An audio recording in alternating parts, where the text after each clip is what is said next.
Muy bien, tenemos nosotros a nuestro primer invitado y ahora lo vemos en pantalla. Nuestro primer invitado es el doctor Milton Velasco Lévano. Él es abogado constitucionalista. Doctor Velasco, muy buenas noches. Lo saluda Mercedes Morocho del programa Las del Estribo. Como siempre, un placer tenerlo acá. Buenas noches, Mercedes, y también a tu público, agradeciendo también la invitación de esta noche. Doctor Velasco, queremos analizar con usted justamente este tema del voto de confianza del gabinete Bellido. Le están pidiendo, ¿no? Según algunas voces, digamos, algunos ministerios, ¿no? Porque se dice pues que no pasarían el voto de confianza algunos ministros. ¿Usted cree que sea así o que realmente el trasfondo va a ser que va a ser un debate bastante álgido, pero al fin y al cabo le van a dar el voto de confianza para no perder pues una bala importante? Hay que saber que el voto de confianza es un mandato, ¿no? Y la presentación del gabinete del gobierno es un mandato constitucional. Entonces, este acto político que se va a hacer el día jueves es un acto constitucional y obligatorio que tiene que hacer todo gabinete entrante dentro de los 30 días de haber sido elegido. Entonces, al presentarse el gabinete Bellido, va a cumplir ese mandato constitucional que señala la Carta Magna y que establece pues un control político de parte del legislativo hacia el ejecutivo. ¿Para qué sirve el voto de confianza? ¿Para qué sirve la presentación de un gabinete ante el Congreso? El Congreso, como sabemos, representa al pueblo. Entonces, es el gobierno quien va a presentar sus políticas, sus líneas políticas principales, sus programas de acción inmediata que va a tener que afrontar en asuntos, por ejemplo, de la reactivación económica, de la salud, del trabajo. Entonces, en ese sentido, va a ser propiamente una primera prueba de fuego, tanto para el gabinete y para el primer gabinete de Castillo, como también para el flamante Congreso, que también tiene pues un mes de apreciación de su cargo.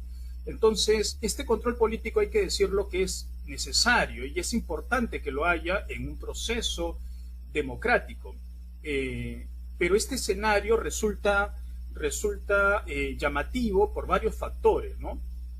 Está llegando un gabinete, el de Bellido, ya bastante desgastado, ¿no? Porque ya incluso desde antes de juramentar ya estaba siendo pues por la oposición y por cierta clase política y mediática siendo hostigada, confrontada, como lo ha venido siendo en estas semanas.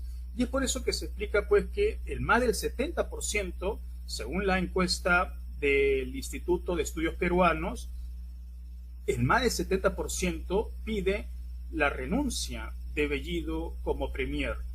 Luego también hay que decir que esta encuesta se realiza sobre todo en la ciudad de Lima y en las ciudades, en las urbes principalmente, ¿no? Pero sin embargo, el respaldo que tiene Castillo fuera de Lima sigue siendo mayoritario. Lo hemos visto hace poco, una manifestación en Cusco, luego también una manifestación en Arequipa. Entonces todavía sigue teniendo Castillo ese escenario, sobre todo no limeño, a su favor. Pero sin embargo, ya va a ser importante la presencia del gabinete Bellido, con una baja ya incluso, como lo hablábamos la semana pasada, con una baja ya en el camino, que es del ex canciller Béjar. Y entonces va a ser importante que Bellido sea capaz de persuadir a ese sector, ¿no?, que está representado en el Congreso, a ese sector poblacional que tiene ciertos reparos, ciertos temores, ¿no?, ciertos miedos. Es lógico, ¿no es cierto? Está siendo un gobierno nuevo, con un partido nuevo. Perú Libre se está abriendo al escenario político directamente a tomar el gobierno central. Entonces, toda la clase política tradicional, digamos así, está pues a la expectativa y con cierta sospecha, ¿no? Porque de alguna forma la clase política se había adueñado, enquistado principalmente en Lima. Entonces hay que decir que no va a tener fácil, digamos, el escenario Bellido, porque ya tiene un escenario adverso de parte de la población y también de parte de los propios miembros del Congreso. Doctor Velasco, estamos viendo que existen, por ejemplo, algunos ministros, como el caso de Iber Maraví, que dice que descarta renunciar porque eso sería darle el gusto a la ultraderecha. ¿Es realmente la ultraderecha la que está tratando de remover a todos los ministros y hacer que no se le dé el voto de confianza?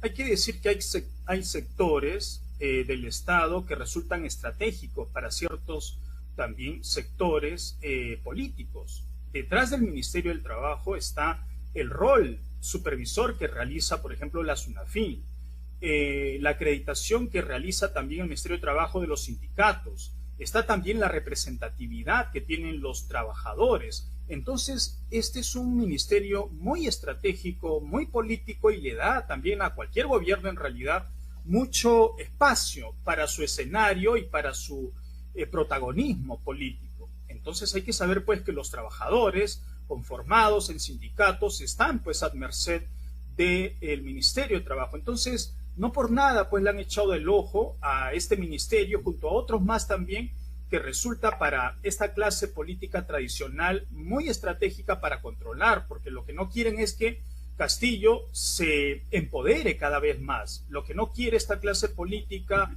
y mediática es que Castillo no tome mayor control, digamos, del gobierno y mayor control de los sectores, como por ejemplo, ya lo decía, ¿no? Que para ellos es estratégico. Salud, educación, trabajo, transporte, son ministerios muy estratégicos donde se manejan además muchos recursos. Entonces, lo señalado, los cuestionamientos que tenga este ministro de Trabajo son en relación a una participación que él tuvo por cantar un himno, ¿no es cierto?, que viene pues de los orígenes de la Revolución Rusa de los años 20. Y bueno, pues entonces están cuestionándolo en realidad por cuestiones que no tienen nada que ver con su función como ministro.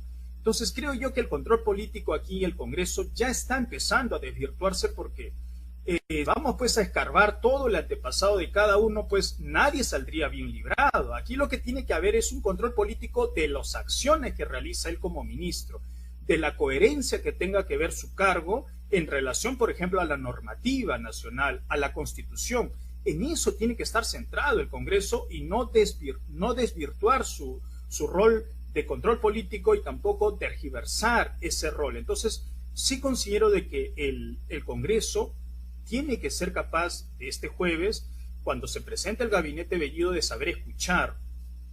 Pero va a ser difícil, como ya decía, porque ya el Partido de Fuerza Popular ha adelantado que no le va a otorgar la confianza.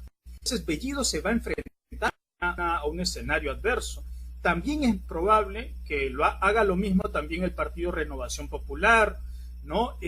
También no creo que le otorgue la confianza el Partido Podemos y el Partido Avanza País, que es una especie de coalición, ¿no?, de la derecha y de la clase política mucho más conservadora. Entonces, y además también porque en esos partidos está presente esta bancada, ¿no?, de las Fuerzas Armadas que comentábamos la semana pasada. Entonces va a ser, creo yo, un ajuste de cuentas de alguna forma, porque esa derecha, esa clase política, ¿no?, que quedó derrotada en estas últimas elecciones, se ha quedado todavía dolida. Entonces le va a hacer sentir, considero yo, al gabinete Bellido eso que todavía los perdedores de esta elección no quieren asumir, no quieren entender que así como la derecha tuvo los años suficientes para gobernar, este partido de Castillo, ¿no?, que se proclama, digamos, que se denomina como progresista o de izquierda, también tiene derecho a gobernar. Y es la clase política la que tiene que ser capaz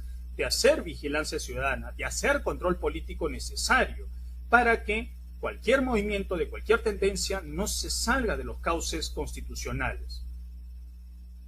Doctor Nilton, ¿cómo podríamos tomar nosotros este acercamiento, este coqueteo que ha tenido Keiko Fujimori con el profesor Castillo, de querer conversar, sentarse a dialogar? ¿Es realmente un acercamiento sincero, democrático, como se pudiera manifestar, o es simplemente un gesto político antes del voto de confianza?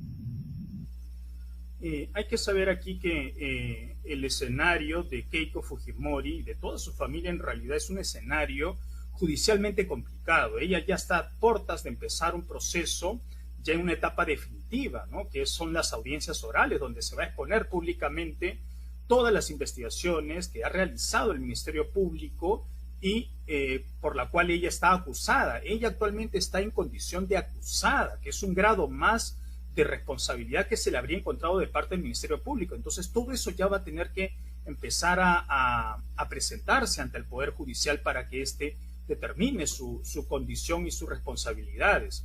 Entonces Keiko Fujimori lo que hace en este escenario ya a puertas de empezar su juicio oral y acercándosele al Poder Ejecutivo, en este caso al presidente Castillo, es de alguna forma para seguir utilizando la política, seguir utilizando los gestos supuestamente políticos o democráticos para de alguna forma dar la apariencia, dar la impresión de que ella es una persona, ¿no?, que ya no va a cometer esos errores que ella misma ha reconocido, ¿no?, que es obstaculizar, no petardear de alguna forma la gobernabilidad y la democracia que se demostró en sus bancadas pasadas. Entonces, es un gesto de alguna forma que busca impresionar a los decisores de su condición jurídica que pronto se va a resolver. No considero que sea, digamos, porque ella, después de haber desplegado toda una campaña diciendo que hubo fraude, que resulta que de pronto ahora ya reconoce a Castillo, así, ¿no?, sin que nadie se lo haya pedido, entonces resulta muy sospechoso. De buenas a primeras, ¿no? Entonces no hay que ser ingenuo, ¿no? En políticas no hay que ser ingenuos porque este gesto, el de ella, es una utilización de un gesto político de reconocer, porque si ella quiso reconocer, lo hubiera reconocido, ¿no?, a los pocos días de haberse ya empezado el escrutinio. Sin embargo, lo está haciendo ahora cuando se le presenta ya pronto su proceso ya más avanzado a nivel judicial. Entonces, va a tener que ver, pues, el presidente Castillo si es que la recibe, ¿no?, como formalmente ella ha solicitado, o si va a manejar, ¿no es cierto?, con la autonomía que a él le corresponderá como presidente, su política de Estado.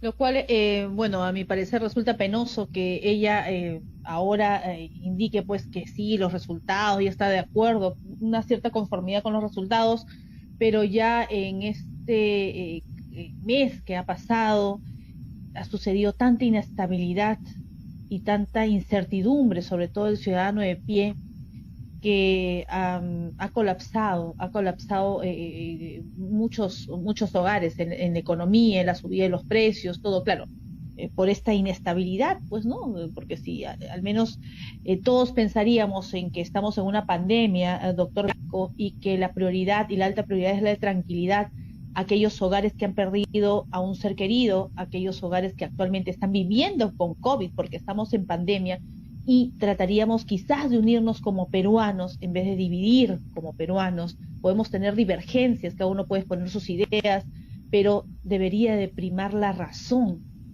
y la razón viene a ser la vida de quienes votan por aquellos que están al frente y que toman la decisión, y a veces pueden ser decisiones lamentables. Doctor Nilton Velasco, un placer haberlo tenido acá en el programa. Muchas gracias por sus apreciaciones. Gracias a ti. Buenas noches también. Muy buenas noches. Ha sido el doctor Nilton Velasco Lévano, abogado constitucionalista.